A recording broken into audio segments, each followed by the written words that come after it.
സുരേഷ് കുമാർ, എന്തുകൊണ്ടാണ് സംസ്ഥാനത്തിന് വൈദ്യുതി നിരക്ക് വർധന അനിവാര്യമാകുന്നത്?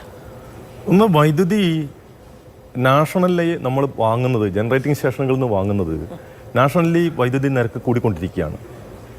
അത് കേരളത്തിൽ മാത്രമല്ല, എല്ലായിടത്തും വൈദ്യുതി നിരക്ക് കൂടുന്നുണ്ട്. അതിൻ്റെ ഭാഗമായിട്ട് ജനറേറ്റിംഗ് സ്റ്റേഷനുകളിൽ വൈദ്യുതി ഉൽപ്പാദിപ്പിക്കുന്ന ഇന്ത്യയിലാകെ വൈദ്യുതി ഉൽപ്പാദിപ്പിക്കുന്നതിൻ്റെ 60% ഉൽപ്പാദിപ്പിക്കുന്നത് കൽക്കരിയിൽ നിന്നാണ്. കൽക്കരിയുടെ വിലയിൽ ഉണ്ടാകുന്ന വർധനവ് വൈദ്യുതി വിലയിൽ വർധനവ് വരുത്തും. ഇപ്പോൾ ഇറക്കുമതി കൽക്കരി നിർബന്ധമായി ഉപയോഗിച്ചിരിക്കണം എന്നതാണ് സെൻട്രൽ ഗവൺമെൻറ് നിർദ്ദേശിച്ചിട്ടുള്ളത്.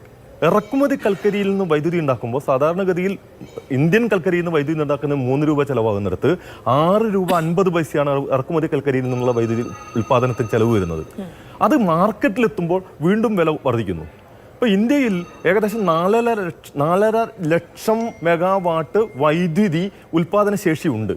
നമ്മുടെ പീക്ക് ഡിമാൻഡ് 2,50,000 മെഗാവാട്ടാണ് പരമാവധി വന്നിട്ടുള്ളത്. എന്ന് പറഞ്ഞാൽ സപ്ലൈ എന്ന് പറയുന്നത് ഡിമാൻഡിനേക്കാൾ കൂടുതലാണ്. നോർമലി നമ്മൾ പ്രതീക്ഷിക്കുക എന്താ, വില കുറയും എന്നാണ്. പക്ഷേ രാജ്യത്ത് വൈദ്യുതി കമ്പോളത്തിലെ വില എന്ന് പറയുന്നത് 12 രൂപയും 13 റുപ്യയും 18 റുപ്യ 20 റുപ്യ ആയിത്തീരുന്ന രൂപത്തിൽ യഥാർത്ഥത്തിൽ രാജ്യത്ത് വൈദ്യുതി രംഗത്ത് ഒരു കരിഞ്ചന്ത നടക്കുന്നുണ്ട്. ആ കരിഞ്ചന്ത കേരളത്തിൽ നിന്ന് നമ്മൾ പുറത്തുനിന്ന് വൈദ്യുതി വാങ്ങുമ്പോൾ ഈ കരിഞ്ചന്തയ്ക്ക് വിധേയമാകുന്നതിൻ്റെ ഭാഗമായി കഴിഞ്ഞ ഒരു വർഷത്തിനുള്ളിൽ നമുക്ക് ഏകദേശം 2000 കോടി രൂപയുടെ അധിക ചെലവ് വൈദ്യുതി വാങ്ങുന്നതിൽ മാത്രം വന്നിട്ടുണ്ട്. അതോടൊപ്പം തന്നെ പ്രസരണ ലൈനുകളിലൂടെ നമ്മളിവിടെ കൊണ്ടുവരുന്നത്. പ്രസരണ ചാർജിൽ കഴിഞ്ഞ ഒരു വർഷത്തിൽ സെൻട്രൽ ഇലക്ട്രിസിറ്റി റെഗുലേറ്ററി കമ്മീഷൻ അതിൻ്റെ നോംസ് മാറ്റിയതിൻ്റെ ഭാഗമായി മാത്രം നമുക്ക് ഏകദേശം 650-700 കോടി രൂപയുടെ അധിക ചെലവ് വന്നിട്ടുണ്ട്. ഇതെല്ലാം കൂടി ചേരുമ്പോൾ ഇലക്ട്രിസിറ്റി ബോർഡിന്റെ മൊത്തം ചെലവിൽ ഒരു യൂണിറ്റ് വൈദ്യുതി വിതരണം ചെയ്യുമ്പോൾ 54 പൈസയുടെ അധിക ചെലവ് വന്നിട്ടുണ്ട്. ആ 54 പൈസയിൽ 34 പൈസ കിട്ടണമെന്ന രൂപത്തിലാണ് റെഗുലേറ്ററി കമ്മീഷന് മുമ്പിൽ ഇലക്ട്രിസിറ്റി ബോർഡ് പെറ്റീഷൻ ഫയൽ ചെയ്തത്. അവർ പരിശോധിച്ച് കുറെ കൂടി എഫിഷ്യൻസി കൊണ്ടുവന്നുകൊണ്ട് 16 പൈസ വെച്ച് ഈടാക്കാൻ അനുവദിച്ചിരിക്കുന്നു. ശരി, ഇതിപ്പോ KSEB ഒരു വലിയ എമൗണ്ടിന് ശുപാർശ ചെയ്യുന്നു. റെഗുലേറ്ററി കമ്മീഷൻ അത്ര കഴിയില്ല എന്ന് പറയുകയും സ്പെഷ്യൽ താരിഫ് പറ്റില്ല എന്ന് പറയുകയും ചെയ്യുന്നു. ഈ പറയുന്ന 16 പൈസ യൂണിറ്റിന് എന്ന നിരക്കിൽ വർധന ഉണ്ടാക്കുകയും ചെയ്യുന്നു. സംസ്ഥാന സർക്കാരിന് ഇപ്പൊ മുഖ്യമന്ത്രിയുമായ അടക്കമുള്ള കൂടിക്കാഴ്ചയ്ക്ക് ശേഷമാണ് ഈ പറയുന്ന പ്രഖ്യാപനങ്ങളൊക്കെ ഉണ്ടാകുന്നത്. എന്നിരുന്നാലും ജനങ്ങൾക്കിത് അധിക ബാധ്യതയാകുമെന്ന് സർക്കാർ തിരിച്ചറിയുന്നുണ്ടോ? ഏത് തരത്തിലുള്ള ചാർജ് വർധനവും ജനങ്ങൾക്ക് അധിക ബാധ്യത തന്നെയാണ്.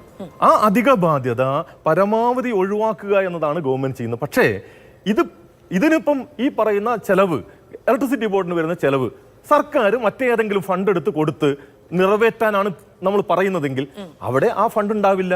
ഇപ്പോൾ ഉദാഹരണത്തിന് നാട്ടിലെ ജനങ്ങൾക്ക് റേഷൻ കൊടുക്കുന്നതിന് വേണ്ടി, റോഡ് ഉണ്ടാക്കുന്നതിന് വേണ്ടി, മറ്റ് വികസന പ്രവർത്തനങ്ങൾക്ക് വേണ്ടി ചെലവാക്കുന്ന പണം ഇലക്ട്രിസിറ്റി ബോർഡിലേക്ക് കൈമാറ്റം ചെയ്ത് ആ മേക്കപ്പ് ചെയ്യണമെന്നാണല്ലോ ഗവൺമെന്റ് സബ്സിഡി കൊടുക്കണം എന്ന് പറയുന്നതിന്റെ അർത്ഥം. അല്ലാണ്ട് ഗവൺമെന്റിന്റെ കയ്യിലുള്ള വരുമാനം എന്ന് പറയുന്നത് അവിടെ ഇതിനു വേണ്ടി മാറ്റിവെച്ച വരുമാനം ഇല്ലല്ലോ.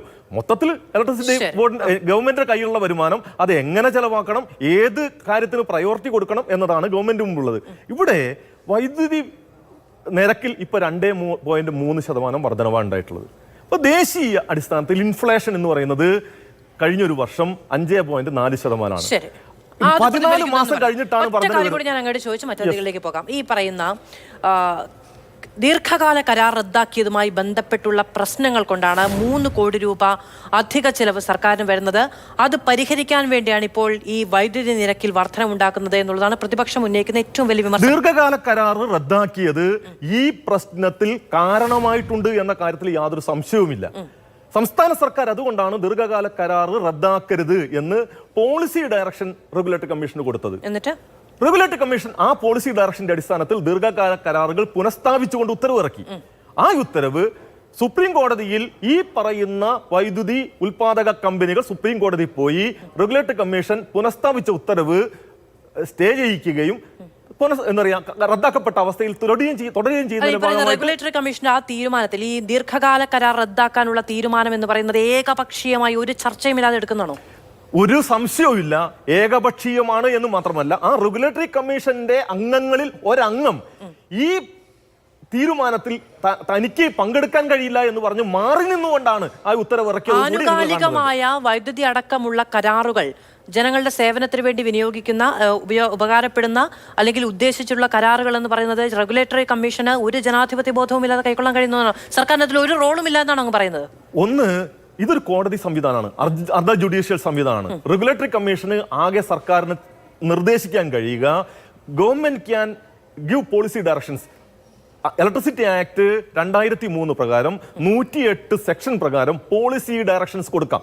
ആ പോളിസി ഡയറക്ഷൻ ഗവൺമെന്റ് കൊടുക്കുകയും ചെയ്തു. പക്ഷേ ഇത്തരം കാര്യത്തിൽ പോളിസി ഡയറക്ഷൻ കൊടുക്കാൻ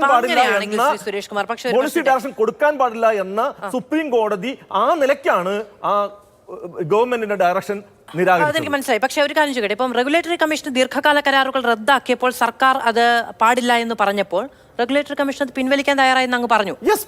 അപ്പൊ ആ അതേ പറയുന്ന അധികാരവും സ്വാധീനവും ഇത് പിൻവലിക്കുന്നതിന് മുൻപും സർക്കാരിനുണ്ടായിരുന്നില്ലേ? ഗവൺമെന്റിന് മുമ്പിൽ ഒരു വിഷയം വരുമ്പോഴേ ഗവൺമെന്റിന് അതിനകത്ത് പോളിസി ഡയറക്ഷൻ സർക്കാർ അറിഞ്ഞില്ലെന്നാണോ പറയുന്നത് ദീർഘകാല കരാർ റദ്ദാക്കിയത്? ഞാൻ മനസ്സിലാക്കുന്നത് സർക്കാർ അക്കാര്യം അറിഞ്ഞിട്ടില്ല എന്ന് തന്നെയാണ്. സംസ്ഥാനത്തെ വൈദ്യുതി മന്ത്രി അറിയാതെയാണ്. റെഗുലേറ്ററി കമ്മീഷന്റെ ഹിയറിംഗിൽ പങ്കെടുത്ത ഒരു വ്യക്തിയാണ്, ഒരു തവണയല്ല. ഈ വിഷയം പലപ്പോഴായി റെഗുലേറ്ററി കമ്മീഷന്റെ ഹിയറിംഗിൽ വന്നപ്പോഴൊക്കെ ഒരു കാരണവശാലും ഇത് റദ്ദാക്കരുതെന്നും ഇതിന്റെ പിന്നിൽ ഇത് റദ്ദാക്കുന്നതിന് പിന്നിൽ അഴിമതിയുണ്ടോ എന്ന് സംശയിക്കണം എന്നും പറഞ്ഞിട്ടുള്ള വ്യക്തിയാണ് ഞാൻ. അല്ല, ഞാനൊരു കാര്യം ചോദിക്കട്ടെ, ഇത് റദ്ദാക്കരുത് എന്ന് സർക്കാരിന്റെ താല്പര്യം മുൻനിർത്തി അല്ലെങ്കിൽ ഇടതുപക്ഷ സർക്കാരിന്റെ താല്പര്യം മുൻനിർത്തി നിങ്ങൾ പറയുമ്പോൾ ഇങ്ങനെ ഒരു നീക്കം അവിടെ നടക്കുന്നുണ്ടെന്ന് നിങ്ങൾക്കും അറിയാം, സർക്കാരിനും അറിയാം. എന്നിട്ട് അതിനെ വകവെക്കാതെ റെഗുലേറ്ററി കമ്മീഷൻ ഏകപക്ഷീയമായ തീരുമാനം എടുത്തു എന്നാണ് അങ്ങ് പറയുന്നത്. അങ്ങനെ തീരുമാനം എടുത്തതിന് ശേഷം സർക്കാരിന് സ്വാധീനം ചെലുത്താൻ കഴിഞ്ഞു എന്ന് പറഞ്ഞാൽ ഈ സ്വാധീന ശേഷി അതിന് മുൻപില്ലേ? അതിനകത്തുള്ള വിഷയം, ഒരു വിഷയത്തിനകത്ത് ഒരു പോളിസി ഇഷ്യൂ ഉണ്ടാകുമ്പോൾ പോളിസി ഡയറക്ഷൻ കൊടുക്കാം. ഇതിനകത്ത് പോളിസി ഡയറക്ഷൻ കൊടുക്കാൻ കഴിയുമോ എന്ന കാര്യത്തിൽ തന്നെ തർക്കമുണ്ട്. കാരണം താരിഫ് സംബന്ധിച്ചിട്ടുള്ള കാര്യങ്ങളിൽ പോളിസി ഡയറക്ഷൻ കൊടുക്കാൻ പറ്റില്ല എന്ന് നേരത്തെ ഹൈക്കോടതി വിധി ഉണ്ടായിരുന്നു. എങ്കിലും അത് അവഗണിച്ചുകൊണ്ടാണ് ഗവൺമെന്റ് എങ്ങനെയെങ്കിലും ഇത് പുനഃസ്ഥാപിക്കണം എന്ന താല്പര്യത്തോടു കൂടിയാണ് ഗവൺമെന്റ് അതിനകത്ത് പോളിസി ഡയറക്ഷൻ കൊടുത്തത്. പക്ഷേ സുപ്രീം കോടതി ആ പോളിസി ഡയറക്ഷൻ നിരാകരിക്കുകയും ചെയ്തു. ഇതിന് മറുപടി